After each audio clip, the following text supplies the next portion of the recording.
Look what I did, Mom. So that's the smokiest done. Smokiest? I want to add a bit of highlight to the... Hey guys, it's Caitlin. We're listening to all of your requests and there've been quite a few for a smoky eye, and I'm really excited to show you how it's done, so keep watching. So I've already done my base and brows off camera, and I'm gonna dive straight into a smoky eye for you guys. Step one, I like to use the M.A.C paint pot as a base for a smoky eye.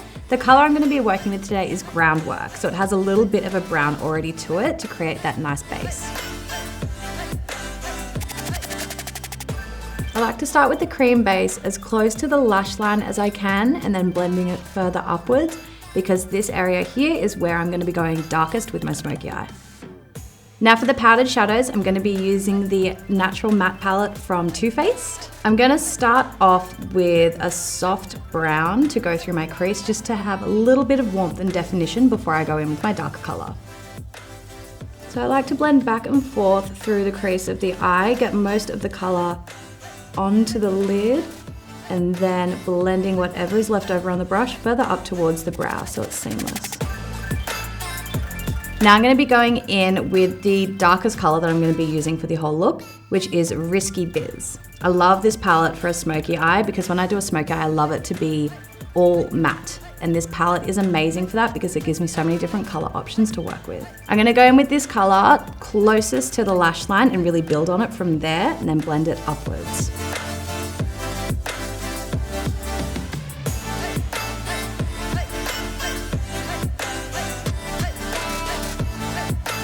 So with a smoky eye, you want the darkest point to be at the lash line, and then you want it to go a little bit lighter as you get up to the brow bone. So I'm packing on as much color as I want to the lash line and on the lid, and then blending it up into the crease to meet that first color that we put on. So as you can see, I'm using the Stila number 30 eyeshadow brush. I love this brush for any eye look that I do because it has the flat side on this end, and then you've got the blending brush on the other side. So it's really easy to just keep going back and forth with these two brushes instead of picking up a new one. Now I'm going to go with the blending side, and I'm going to put it into this warmer brown down the bottom here, Hookup. I'm gonna blend this into the crease to really warm that up, and then we can start bringing the darker colors further up towards the brow.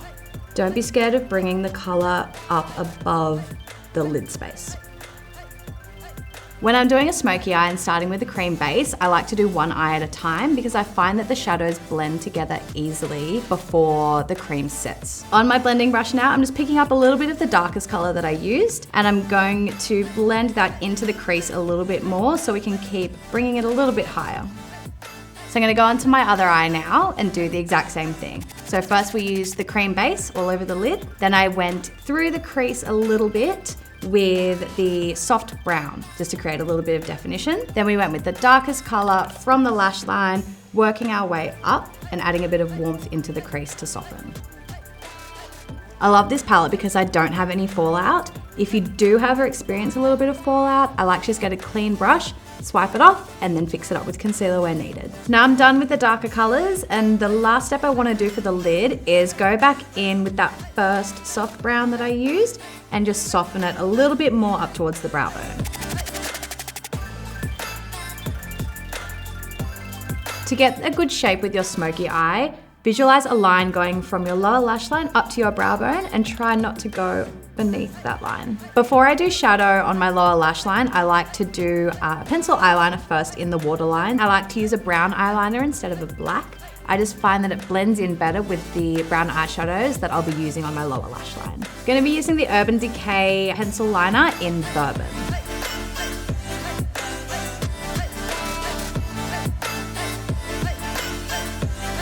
Now to smoke out the lower lash line a little bit more, I'm going to be going in with the darkest color that I've used in the shadows again. You want to smudge this as close to the lash line as you can. Always make sure that you're joining the outer corner of the lower lash line up with the outer corner of the top lash line. Now I'm just going to flip the brush around and use the fluffy side again. I'm going to go in with our blending color, and I'm just going to soften around the edges of the lower lash line. When doing a smoky eye, I always like to smoke out the lower lash line, but if you don't want it to be too intense, just leave that step out. So that's the smokiness done and dusted. Just for one last thing, I want to add a little bit of highlight to the inner corner and brow bone with Soft and Gentle from M.A.C.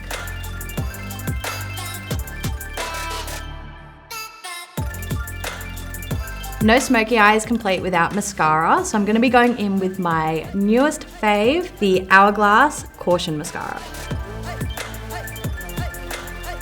Look at how much difference that makes.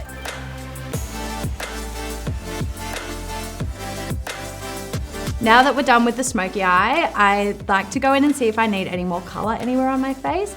I think I need a little bit now, so I'm going to be going in with a touch of the Bare Minerals Pink Me Up blush. When I do a darker eye, I like to stick with more of a nude lip, so today I'm going to be using Too Faced Melted Matte in Korbel. Makeup is all done, and now I am ready to hit the town. We love hearing all of your requests, so if there's another look that you'd like to see from me, please let me know in the comments below, and don't forget to like and subscribe.